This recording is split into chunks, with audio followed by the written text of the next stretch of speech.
Here we have an Lb7 Duramax. Double check, pop the hood, and looks like it is indeed an Lb7. Ooh. Yep, it's an Lb7 Duramax. And today we are going to be installing the AirDog lift pump, CTS3, and PPI custom tuning with 5-inch exhaust. And stay tuned, because I'm going to show you guys, if you have an Lb7 or an LLY, you can actually flash the tunes with an AutoCal, and you can change the power levels. Instead of having a physical DSP5 dial, you can use your Edge CTS3 to change the power levels. I'll show you all of that in this video, and we'll show you what it sounds like with the 5-inch MBRP exhaust. But first, let's go ahead and assemble the AirDog and get it all ready. And we're going to install the AirDog. Well, actually, we're going to cut the factory exhaust, install the AirDog, and then put the 5-inch exhaust on there.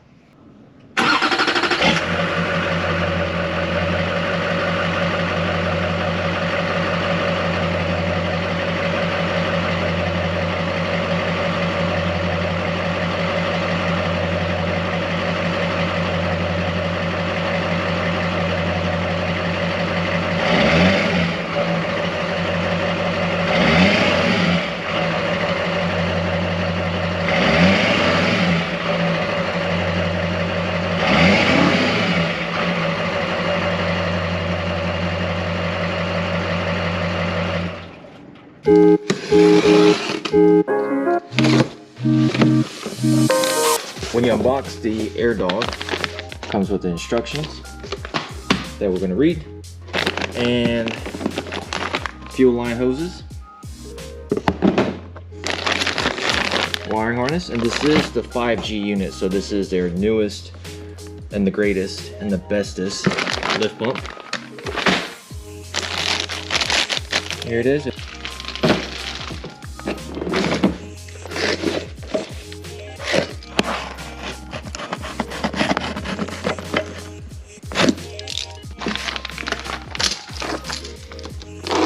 Warranty card. Make sure you guys register, because it does have lifetime warranty.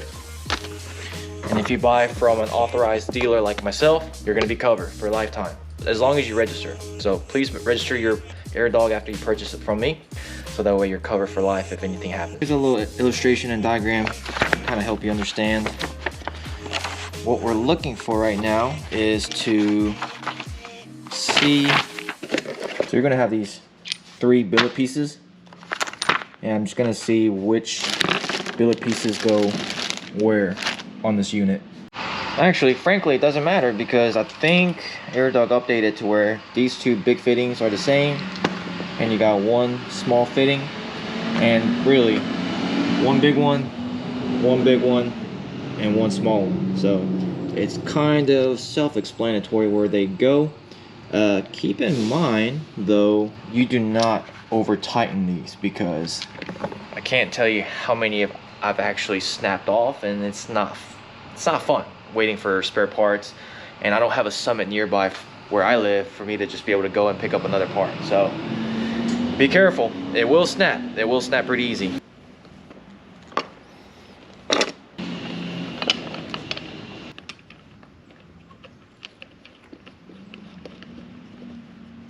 Alright, finger tight, and then literally like not even a quarter of a turn, like not even 1/8 of a turn, just a little bit resistance with the wrench, and that should be good. Okay.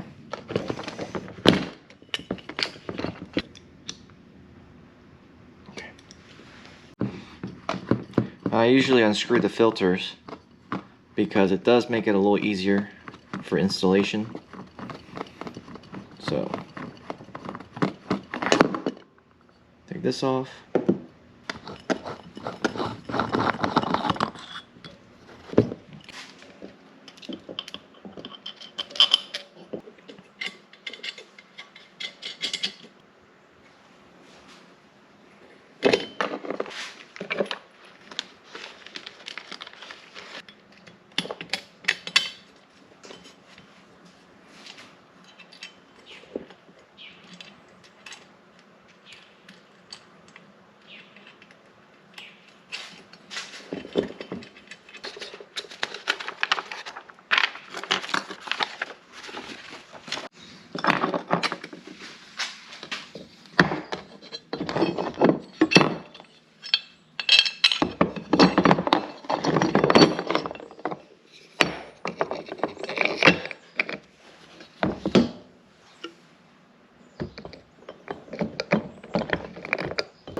you're gonna remove is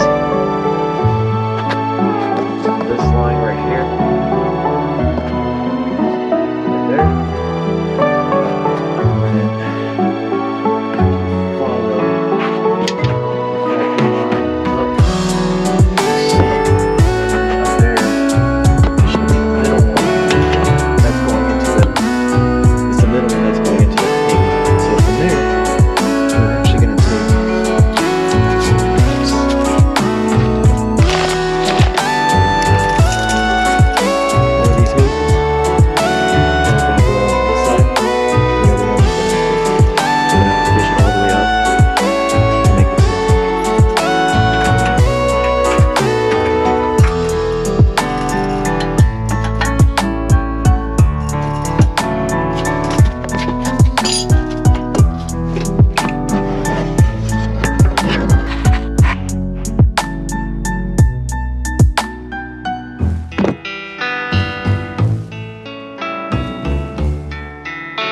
Fuel neck, but there is a plastic tube in here. Not really sure why. I've never seen that before.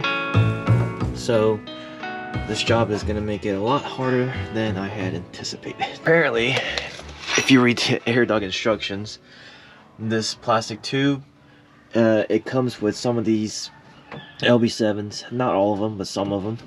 So I think we can just slide this out and then slide it back in once this goes in place. Alright, so here it is, and we're just gonna slide this in here like so. So this is your vent tube. Slide it in like that, like this. Vent tube back in like so.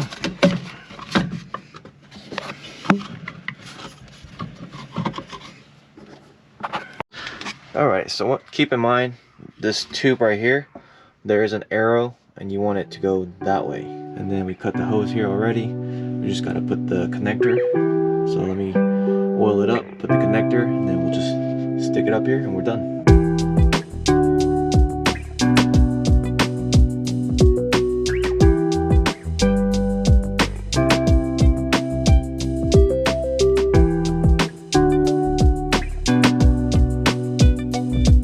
The exhaust and the lift pump is done. Let's go ahead and see if it'll prime itself in run position. The exhaust took a lot more work than I thought.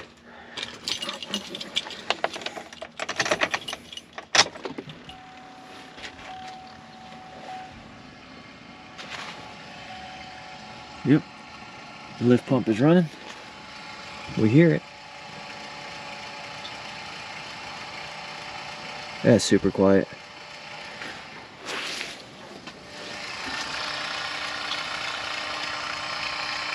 That is so quiet. The 5G is way quieter even compared to a 4G. Alright, let's see if it starts. Alright. That's a good sign.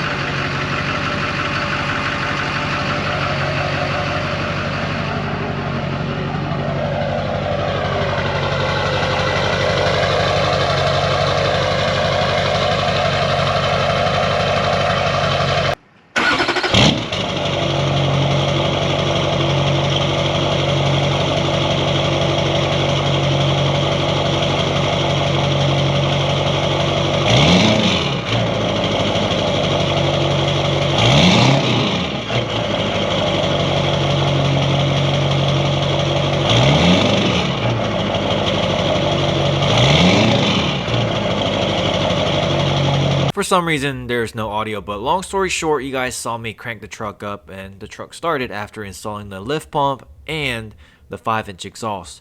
However, after flashing the new tunes, the truck wouldn't start. And so I flashed the stock file back on the truck, and it also would not start again. So I've been chasing this issue, this no start issue, for the last several hours. And I think I found what happened. It is the next day. I'm a mess. Oh yeah, figured it out. It wasn't the tune, but it's acting like it's not getting any fuel. So I call AirDog just to maybe see what they offer, and they're like, hey, sometimes like the fittings could be switched, and I double checked the fittings and they weren't. So what I did was, you know what, screw it. The way the tank was sitting, I really couldn't see the top of the tank where the sending unit is. I was like, I think maybe the plug, the 1/2-inch line that I disconnected and I plugged the AirDog to, maybe it's not sitting properly. Well, I dropped the tank, which was kind of a huge pain in the butt, and then all morning I'm like priming the AirDog and stuff as well.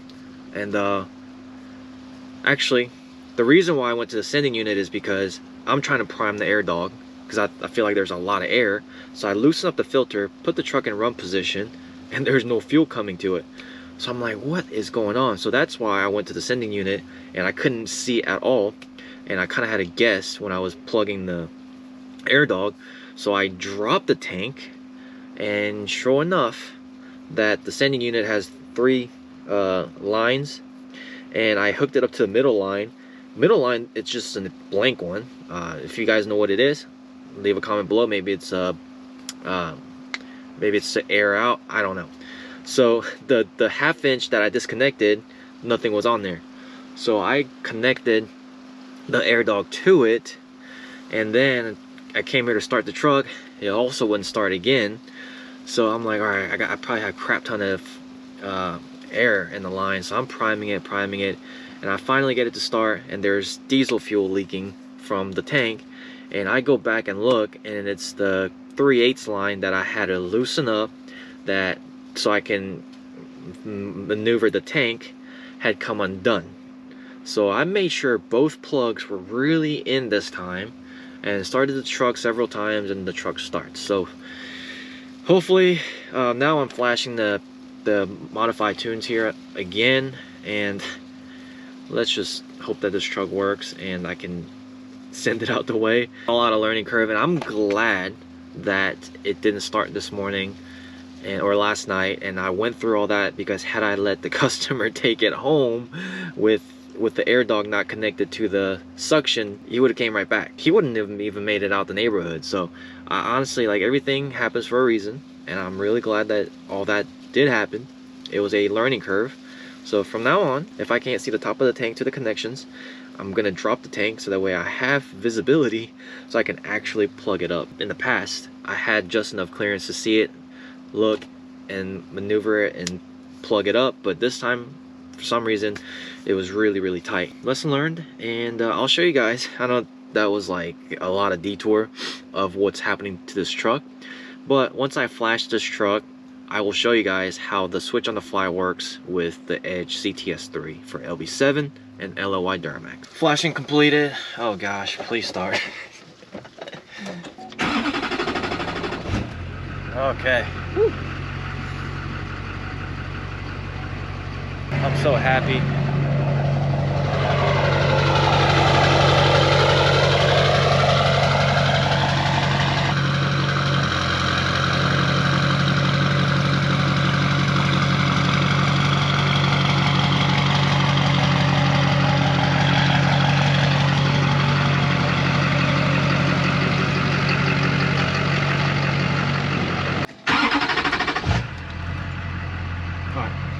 So this is really simple. Switch on the fly. Everything is already ready to go. Just plug it up. Just make sure when you buy tunes, you can buy tunes from me for PPI. When you buy PPI tunes for your Lb7 or LOY, just make sure you put that you want your DSP5 through CTS, Edge CTS, and you are good to go. Just everything's plug and play. It used to do that with the CTS2, that you had to go to the settings and turn on the EFI live option, but I guess nowadays everything, like, the technology's better, so it automatically reads and kind of give you that option out the box, and you don't have to go looking for it.